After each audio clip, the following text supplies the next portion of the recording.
Ladies and gentlemen, welcome to the Kim Barrett Show. I am your host, Kim Barrett. And on today's episode, we are going into a little bit of an origin story because I've had a few listeners of the podcast reach out. So if that's you, thanks for reaching out. Thanks for letting me know that you want to know more about where I started, where I came from. Because obviously, I like to bring on amazing guests, but some of you may not know who I am, my background, how I very first got started in business, marketing, and all that fun stuff. So today I wanted to do a little bit of an origin episode for you. So that's what today is all about, and we'll jump right into the show. And of course, if you ever need any help from us where we can help you with your marketing, with your business, with growth, just head over to our free Facebook community, www.joinmygroup.com.au, where we have all that and more. But until then, let's jump into the show.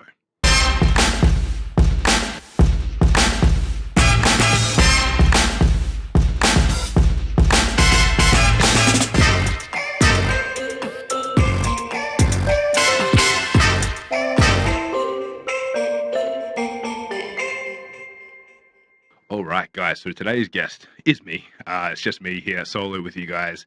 And we're going to be jamming out a little bit about my background, my origins, and how I really first got started in the world of business. So for me, the earliest thing that I can remember is that when I was a little kid, I really wanted to be a businessman. You know, when you ask little kids, like, what do you want to be when you grow up? Like, what do you want to do? For some reason, I wanted to be a businessman. I remember being like, I wanted to have like a briefcase and I wanted to be able to travel the world and do business and all that sort of stuff. And whenever I could, I always thought of like little ways where I could make money, where I could, grow a small little business and have a little bit of fun. And, I had that inspiration from seeing my dad have his own business, from really just, seeing other people in the world with businesses and what they were up to and what they did.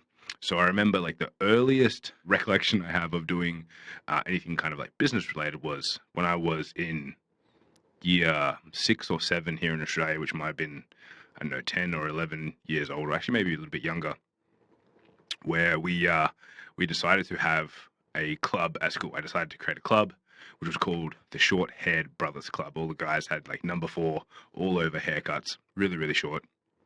And I just thought, I was like, hey, let's create a club. I'll create some membership cards. My dad had a laminating machine from when he was making his business cards.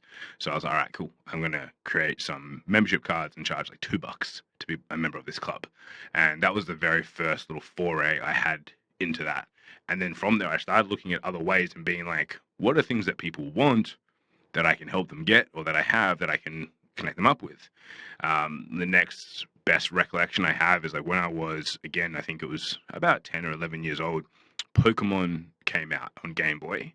And me being like into computers and things like that, I was like, all right, I want to see if I can play it on a computer. Like there were emulators, what they were called, where they would basically emulate playing on a Game Boy. There's Pokemon Gold, Pokemon Red, Pokemon Blue, and you would go through and you'd be able to choose certain characters and be able to play Pokemon, much like the TV show that was super popular at the time, and the trading card game as well. So I started figuring out how to get on the computer, which was via emulator. You could start it up, launch it, use it just by, I think it was Yahoo or Ask Jeeves at the time. Google wasn't as big. And I was starting to use those to try and find out what was going on. How could I use it? How could I download it? So I download it, put it on my computer, start having a little bit of play. Then I was like telling all the kids at school, like, yeah, I play Pokemon on my computer at home. They're like, oh, how do you do that? Like, because not everyone, like Game Boys were pretty expensive. They weren't necessarily attainable for everyone. And I was like, oh, you just like play, like have an emulator, blah, blah, blah. I told them how to do the thing. They're like, it sounds a bit hard. So I was like, oh, look, at home, my dad has a whole stack of little 3.5-inch floppies. So he has like a ton of them. I'll put it on there. If you guys give me like $2, I'll put it on there for you. I'll bring it in and then you've got your own. I thought that was fair. I had Pokemon. They wanted Pokemon. I would provide it to them. And I did that. And then within about a week, I think I made close to like $100. I was like, this is the best. I was like, I'm going to buy all the best lollies. I'm going to, have unlimited supply of all my favorite treats. And then I found out from one of the teachers who came up to me and was like asking what I was doing. And of course, I didn't think I was doing anything wrong at the time. So I just told them, I was like, yeah, this is what I'm doing. They're like, there's a thing called copyright, which is basically like you're breaking that and you're not really supposed to be doing that. So how about you stop? And I was like, okay. I didn't understand that it was a bad thing to do. I didn't understand that it was something that you shouldn't do. I just thought it was like, well, I don't like. I downloaded the emulator. It plays like, obviously profiteering off that is probably not a good idea. So going through all these, I kind of figured out that it's like, hey, if you have something that people want and you can provide it to them, obviously they're going to be willing to pay. And that was one of my very first like lessons in business as I was going through that and started to figure it out. And then as I grew, as I started learning, like I went through school and I, obviously you I don't want to say sold the dream, but you're really much encouraged to be like, hey, how about you get a good job from studying at university? You can grow in that job, you can climb the corporate ladder, and you can do all these things, and then you can be a business person in that way. And I was like, okay. So I went to school again, still playing around online, still playing around with like little business ideas and things like that. But that was my idea. So I was like, okay, great. I'll go to university. I'll study international business. I'll have an international business degree. Surely then I can go and do business internationally, and I can travel around with my briefcase, doing my things. And as I was going through, I started doing more and more stuff online. I started at the time, I was ornamental fish breeder, tropical fish industry, $1 billion industry. So my dad and I would breed aquarium fish. We would sell them. We had like 40 fish tanks at one point in time. Huge setup. But I was on all the forums. Like again, Facebook wasn't as big at that point in time. All the forums were really popping off, and that's where all the conversations would be had and were being had by many people. So I went there, started playing around on the forums, and I was like, okay, cool. And that they upgraded me to a moderator and then a super moderator, and I was helping all the admins out. And they came to me at one point in time and said, Kim, we really need to make some extra money for the forum because it's very expensive for the servers. It's very expensive for the setup that we have. Like it's not that cheap for us to be able to run everything. And I said, okay, look, that's fair enough. What do we have that people can buy? They're like, well, we have a lot of traffic. We have a lot of people coming to our site, and people that's beneficial to them. If they have a fish shop, if they have a pet store, if they have something that they want to sell to people that breed and sell and buy fish, we have that. So I said, okay, give me the information. So they sent me just a screenshot of the back end of what we would get as a traffic on a monthly basis. And it's when I was 15 years old. So I was all right, I'm going to write an email. So I went and Google, or went to Ask Jeeves or Yahoo, whatever it was at the time. And I was like, great, fish stores, Australia, online fish stores, Australia, fish shops, Perth, fish shops, Brisbane. Started finding all the big ones in a lot of different forums. Like you'll kind of see who the big stores were that would post like around Australia, all that sort of stuff, who were like rarely into the ornamental fish scene, tropical fish scene, because they were the ones that were bringing in big shipments from overseas, from Africa, from Malawi, all these different places. So I was like, okay, great. Put together a hit list. And then I just wrote an email and I sent it to myself. And then I just BCC'd about 50 different people. I was like, all right, I'm just got all the emails, spent about an hour, 2 hours going through, pulling out all of the ones that I thought would be beneficial. And I said, okay, great. I started writing an email. And I was just like, hi, I'm writing to you from this forum. We currently have, I think it was at the time, 50,000 visitors, unique visitors per month coming to our website, which is pretty valuable from across Australia. Here is a screenshot. Here's the information. And I said, we have 10 banners that we can fit across the top of our site. Couldn't fit any more than that. It was like about 6 there and then 4 on the side that you could have as well. 6 across the top, 4 on the side. And I said, like, we had 2 sponsors already. So I said, we have 8 spots left. And again, I didn't know that I was using certain marketing tactics or marketing information. And then I was like, all right, what I'm going to do is I'm going to send this to you guys. I have 8 spots. There's 40 people that are getting this email. What we're looking for is either funds of X amount, 4 or 5 grand for a year sponsorship, or the kind of like that amount in kind of products of fish, of things like that we could use for auctions and whatnot, so we could still raise money for the site. And I was like, please let me know. As I said, this is going out to 50 different people. Would love to be able to see how we can leverage this and do this. Hit send. Went to bed.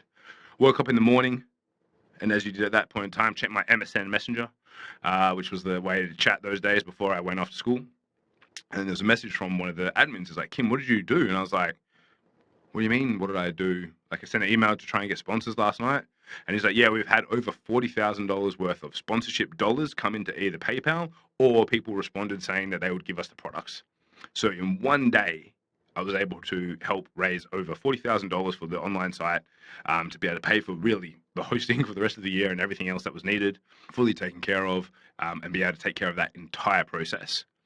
So that is what really then opened my eyes to online marketing, as being like, great, if you can drive traffic, people want that traffic. It's super, super valuable if you can help them with that from that perspective. So I was able to figure out that traffic was valuable, attention was valuable, and then I started playing more and more with online services. Now, I still was going through the process of going to university, getting those good grades, grades good enough to get me into the degree that I wanted, which wasn't overly high. It was pretty much like okay grades got me into the degree that I wanted to go to, but I was still playing with everything online at that point in time. So I went to university, studied. This was, I think, 2008-9 that I started, which is when there was like the GFC. So I also decided to buy a house at that time because the Australian government gave out all these cool grants. So I started doing that, working full time at an accounting firm, learning how to set up companies, company structures, all that sort of stuff. So it really gave me insights into what businesses need, how they structure. I also saw and had to deregister companies. So I saw those that weren't successful, what made up the criteria for those that were successful and those that weren't. Because I saw all their tax returns, I saw all their BAS statements as everyone came through. I got to deal with and see and understand all the differences that really made them tick. Then from there, was studying, graduated, started applying for graduate roles, being like, awesome, I've graduated, got my degree. That's what they tell you need. I have that now. I'm awesome. So started applying for graduate roles, and they're like, oh, what other experience do you have? I was like, well, I worked for 3 years in an accounting firm as well, whilst I was studying, pretty experienced, played around with some stuff online. They're like, oh, but specifically for this role, like what other experience do you have directly relating to this? And I was like, well, it's a graduate role, right? So I graduated, like I have the experience from that. They're like, oh no, we're looking for someone with a bit more experience in that area. I'm like, but I graduated. Like I did the thing that you said you wanted. Like that's what you wanted, right? You wanted me to have a degree. Obviously, then dawning on me that several thousand other people all graduated in my same year with the same degree, same qualifications, all with different levels of experience. So I was like, okay, cool. Getting a bit stitched up here. So let me see what I can do and hustle on my own. I went into an IT company, was a general manager there for a little while. And I was like, well, not for me. Had a few other personal things going on. Then I went and worked at a grain trading company, helped them for a little while in marketing and marketing grain from Australia overseas. Helped grow and improve that business as much as I could. So everywhere I went, I was doing things that I thought would help those businesses be able to either increase sales, grow from what perspective was possible, market, help with the books, all that sort of stuff. I did as much as possible, and I finished up at the grain trading company and I started working with my now brother-in-law, and I was like, I want something different. I want to do something a little bit different. I started learning and understanding neuro-linguistic programming, went and learned those resources. And then I was like, okay, cool. But the whole time I've been doing marketing. I've been playing around with marketing, helping that business grow with marketing, doing as much as I could. And I was like, all right, now it's time for me to jump in and start to do it for myself. So, that was early 2014 that I started really, really honing in specifically on Facebook, because I thought that Facebook was going to be the way. It's going to be an easy way for me to be able to help businesses grow. And it did. And it turned into a great platform. And then I started, even more so learning direct response marketing. I learned all the marketing at university that they would teach you, and a business degree was basically marketing and management for 3 years. And I was like, cool, common sense stuff, do this. And then I started going into the world of direct response, learning from the greats like Gary Halbert, like Brian Kurtz, like Jay Abraham, like anyone that's written something that's old, Eugene Schwartz. I would learn as much as I could from them to really use that to help my clients. And that's really brought us up to kind of where we are today. And then there, obviously, your social voice for the last couple of years has grown, has helped businesses all over the world, has added many millions of dollars to those businesses. And we've been able to have a great fun time doing it. But I really wanted to jump on here today and just share a little bit of background from kind of where I started to where I am today, because it's taken a while. It's taken time for me to build up the expertise that I have now. It's taken time for me to really hone in on what it is that we do and how we can best help people. It wasn't just overnight. Suddenly I'm a marketing person. Suddenly I'm a Facebook person, which they seem to pop up more and more now every day. It's like we, as an agency, since 2014, and even then I thought that was late. 2014, that's 8 years at the time of recording this podcast that we've been running the business. It's a pretty long time to be doing one thing. And I used to work stupid hours, like stupid hours all the time. So, the whole 10,000 hour principle, I hit that very, very fast. Did not take me long to do that. On trips everywhere I was going, I'd just be launching ads, running ads, doing this, doing that, and just going time and time and time and time again. And it was tough, but I managed to get there. I managed to have success with it because I stuck to it. And now when people come to me and ask for help and advice, it's like I can lean on all that experience. I've been running ads and doing online marketing since I was 15 years old. Because you could better believe that as soon as I hit that $40,000 sale for that online platform, they were like, okay, like you're in charge of marketing now. You can do all the marketing stuff. So that really led me to keep going, keep going. Had a few little side businesses with my brother and other things where we would run ads and get sales and things like that for supplement companies and all different sorts of things. So for me, that's been now 19, getting old, 19 years of doing things online. So, it's when people come to me and ask, can I help them? Can I show them? Can I teach them? I absolutely believe I can. And I like to make it simple, right? It's not easy, but it's simple to do if you can follow the right process, because we've developed that over time. We've really been able to harness that and line that up. And that's what I wanted to share with you guys today. And I said, if we can help you with your marketing, if you want to ask questions about growing your business, like legitimately, like our Facebook community, like every now and again we put an offer in there, but it's not a sales funnel for us. It's a place for us to share value, for us to be able to add value to our clients, to potential clients, to just people in business in general, because it's important. I think it's important to share your knowledge with people to help them be able to grow as well.